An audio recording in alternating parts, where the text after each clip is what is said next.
साथ जंग करने का भरपूर इरादा करके राजस्थान की सरहद पर अपनी फौज तैनात कर दी। भारतीय फौज जंग के लिए भरपूर तरीके से तैयार थी। इधर पाकिस्तान की अफवाज ने भी अपनी कमर कस ली थी। अब देर थी तो सिर्फ और सिर्फ भारतीय वज़ीर-ए-आज़म के इशारे की। इस वक्त इंडिया के वज़ीर-ए-आज़म राजीव गांधी थे। ये नेहरू खानदान की तीसरी नस्ल से ताल्लुक रखते थे।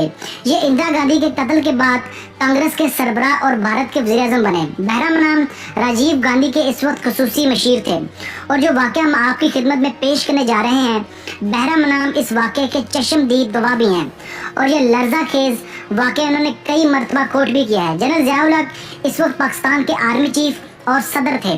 कहा जाता है कि जनरल ज़िया-उल हक को समझ पाना दुनिया का सबसे ज़्यादा मुश्किल काम था। हालांकि इनके करीबी से करीबी साथी भी ये तक नहीं समझ पाते थे कि जनरल ज़िया-उल हक साहब अगले ही लम्हे क्या तूफान बर्पा करने वाले हैं। इत्तेफाक से इन्हीं दिनों पाकिस्तान की क्रिकेट टीम इंडिया के दौरे पर थी। इधर एक तरफ पाकिस्तान और इंडिया के माबैन जयपुर टेस्ट जारी था, जबकि दूसरी तरफ राजस्थान बॉर्डर पर इंडिया की अफवाज और पाकिस्तान बॉर्डर पर पाकिस्तान की अफवाज अपनी अपनी पोजीशन संभाल चुकी थी। सबको यूं ही लगता था कि अब ये एटमी जंग होके रहेगी, मगर फिर एक अचानक एक अजीबोगरीब वाक़या पेश आया। जनरल ज़िया-उल हक बगैर किसी दावत और इनविटेशन अपने सदारती जहाज में सवार होकर दिल्ली रवाना हो गए। सबने बज़ाहिरन यही समझा कि जनरल साहब शायद जयपुर टेस्ट देखने हिंदुस्तान गए हैं, मगर हकीकत दरअसल कुछ और ही थी, जिसे सुनकर आज भी पूरे हिंदुस्तान में सनसनी फैल जाती है। जनरल ज़िया-उल हक की इस गैर सफारती हरकत से हिंदुस्तान में खुलबली मच गई, क्योंकि जनरल साहब का पुरस्कार दौरा पूरी दुनिया के लिए हैरानगी का बायस था। दोस्तों, इंडियन वज़ीर-ए-आज़म राजीव गांधी जनरल साहब से मुलाकात नहीं करना चाहते थे, लेकिन पूरी दुनिया में बदनामी के डर से राजीव गांधी की काबीना और अपोजिशन जमातों ने मिस्टर राजीव को न सिर्फ एयरपोर्ट जाने बल्कि जनरल साहब का इस्तकबाल करने पर भी मजबूर कर दिया। इस सब के बाद क्या हुआ, ये सब राजीव गांधी के खसूसी मशीर बहरा मनाम की जुबानी हम आपकी खिदमत में पेश करना चाहेंगे। मशीर खास मिस्टर बहरा मनाम लिखते हैं कि काबीना और अपोजिशन लीडरों ने उस दिन राजीव गांधी को समझाया कि अगर आप पाकिस्तानी सदर को वेलकम करने के लिए एयरपोर्ट नहीं जाएंगे तो आलमी सतह पर हिंदुस्तान की बदनामी होगी। चनाचे राजीव गांधी हमारे इसरार पर न्यू दिल्ली एयरपोर्ट पहुंच गए। जनरल साहब दिल्ली एयरपोर्ट पर त्यारे से उतरे। राजीव गांधी ने आगे बढ़कर जनरल साहब से हाथ मिलाया, मगर इनके चेहरे की तरफ देखने की बजाय मुंह दूसरी जानिब फेर लिया और मुझसे कहा, बहरा मनाम जनरल साहब मैच देखने आए हैं, तुम इनके साथ मैच देखने जयपुर जाओ और जनरल साहब का खास ख्याल भी रखना। राजीव गांधी के इन अल्फाज के बाद वहाँ मौजूद जितने भी लोग थे सब हाथ मलते रह गए, क्योंकि जनरल साहब के लिए ये अल्फाज किसी बेइज्जती से कम नहीं थे।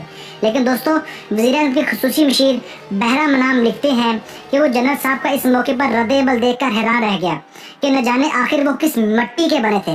वो इस सब के बावजूद मुस्कुराते रहे, लेकिन जब जनरल साहब जयपुर के लिए रवाना होने लगे तो इससे पहले अपने भरपूर अज़ाइम का इजहार भी कर दिया। जनरल साहब मुस्कुराते हुए नहायत ही ठंडे लहजे में राजीव गांधी से कुछ यूं मुखातिब हुए, मिस्टर राजीव, आप पाकिस्तान पर हमला करना चाहते हैं, आप जरूर कीजिए, लेकिन इससे पहले एक बात याद रखिएगा, इस हमले के बाद दुनिया हलाकू खान और चंगेज खान को भूल जाएगी। ये सिर्फ राजीव गांधी और जनरल ज़िया-उल हक को याद रखेगी, क्योंकि ये कोई छोटी मोटी रवायती जंग नहीं होगी, बल्कि ये एक न्यूक्लियर वॉर होगी और हो सकता है कि इस जंग के बाद पूरा पाकिस्तान तबाह हो जाए, मगर इसके बावजूद दुनिया में मुसलमान बाकी रहेंगे। लेकिन एक बात याद रखना मिस्टर राजीव, इस जंग के बाद एक भी हिंदू दुनिया में नहीं बचेगा। बहरा मनाम के बकौल जनरल ज़िया-उल हक की आंखों में इतनी सख्ती और अज़म था कि वो मुझे उस वक्त दुनिया के खतरनाक तरीन शख्स दिखाई दिए।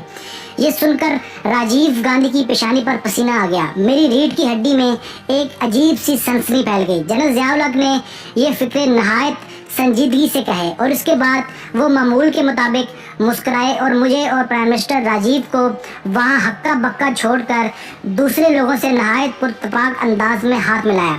वो भारतीय वज़ीर-ए-आज़म को एटमी जंग की धमकी देकर नहायत हल्के फुल्के दिखाई दे रहे थे।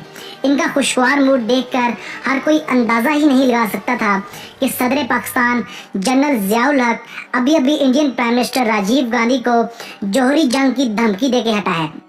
दोस्तों वज़ीर-ए-आज़म के ख़ुसूसी मशीर बहराम मनाम जो इस सारे वाक़े के चश्मदीद गवाह थे, लिखते हैं कि वो जनरल साहब के मजबूत और गैर मामूली असाब और अदाकारी पर हैरान रह गया। यूँ इस तूफ़ानी और सरप्राइजिंग दौरे के बाद इंडिया ने अपनी अफवाज राजस्थान बॉर्डर से पीछे हटा ली और मिस्टर राजीव गांधी ने जंग का इरादा भी मुलतवी कर दिया। इस तरह लाखों करोड़ों लोग खून रेजी और तबाही से बच गए। दोस्तों ये तो था जनरल ज़िया-उल हक की ज़िंदगी का एक छोटा सा वाक़या। हम बहुत जल्द आपकी खिदमत में जनरल साहब की पूरी बायोग्राफी लेकर हाजिर होंगे।